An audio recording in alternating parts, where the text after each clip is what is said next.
All right, so this is day 2 of map building. So the first thing we're going to do is search for Google Drive.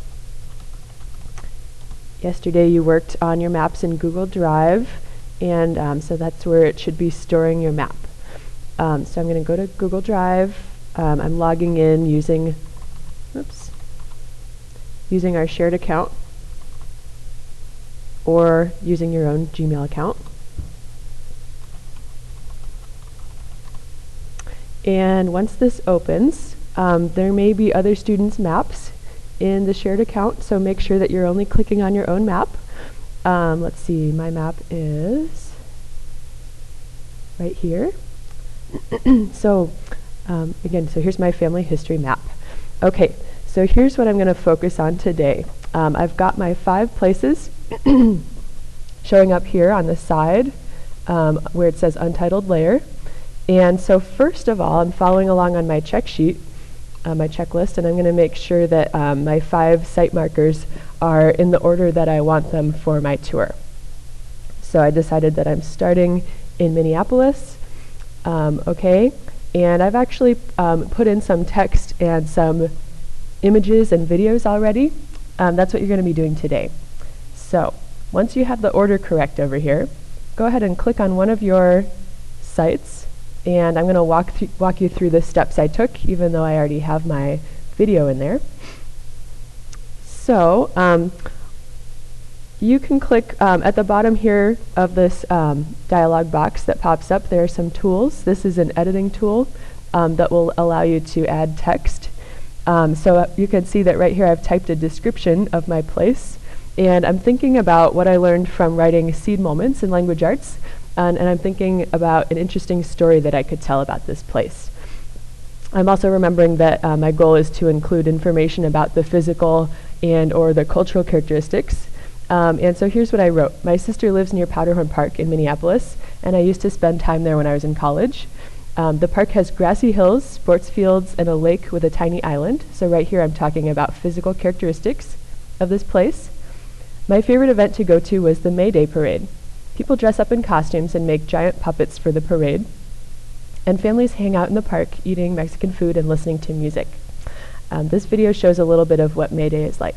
So I typed my description here. I'm making sure to save this. And then the next thing I did was I clicked on the camera icon. This will allow you to search for images using Google or for videos. And I decided that I wanted to include a video of May Day in Minneapolis.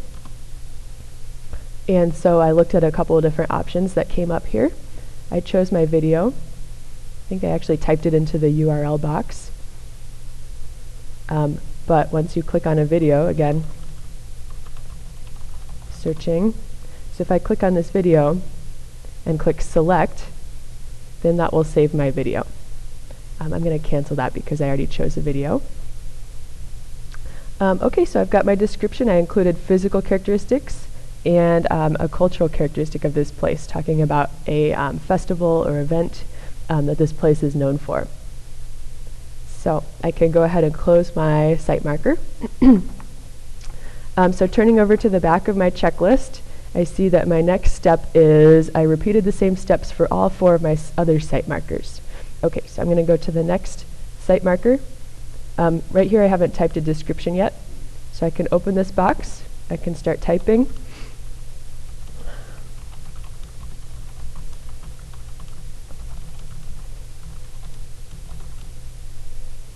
So I'm going to think about what I want to say here, where I lived for the first 18 years of my life. Okay, then I'm going to continue typing, telling a seed moment, talking about the characteristics of this place. So here's another one that I've already finished. Again, I'm going through, I'm making sure that I have a description for each of these places. So here's my mom's childhood home that I showed in the first video. And I wrote, my mom grew up in Rockville, Maryland, and my grandparents still live there. It's a loud, busy suburb of Washington, D.C. My grandparents' house is half a block from the metro station, and you can hear trains rattling by at all hours of the day or night. So I was thinking about something that I really remember about this place that would make an interesting story. My mom loves to tell about how when I was a baby, I spit my pacifier out onto the tracks just as she was pushing my stroller onto the train, and then wailed for the whole train ride. So I included some pictures of the train station because that's a place that really stands out to me, close to my grandparents' house. Again, I'm thinking back to my question. I'm thinking my goal for this map is to tell a story about my family history by showing these places. Okay, so let's say that I've finished my descriptions. I'm checking off this box on my checklist, and my next step is to write a field trip description. So to do that, you go up to the top again where you typed the title of your map and click on the title, and you can see that I've already typed this. But you're going to start typing right here where it says description. And this is the spot for the introduction to your tour. So here I want to make sure to mention why I chose this question. What's the question that I chose to focus my map on? How are these places related to my question? What will my classmates learn on this tour? And how will we travel from place to place? Okay, so I made sure that I answered each of those questions. I saved my introduction. This is the first thing that your classmates will read when they go on your virtual tour. So again, I clicked save. I'm going on to the next box on my sheet. I read over my map carefully to make sure it includes all of the important information on my planning sheet. I asked a classmate to proofread for conventions, so checking for spelling, capitalization, punctuation, and okay, and if you have some extra time, you could ask a couple classmates to read over your map to make sure that you've included everything. So then the last box says I turned in my map by sharing it with my teacher. So to do that, I need to click right here where it says share, add people, and so this is, I'm already using our shared account, but if you're using your own Gmail account, this is how you're going to turn in your map. So you need to type in our shared email account,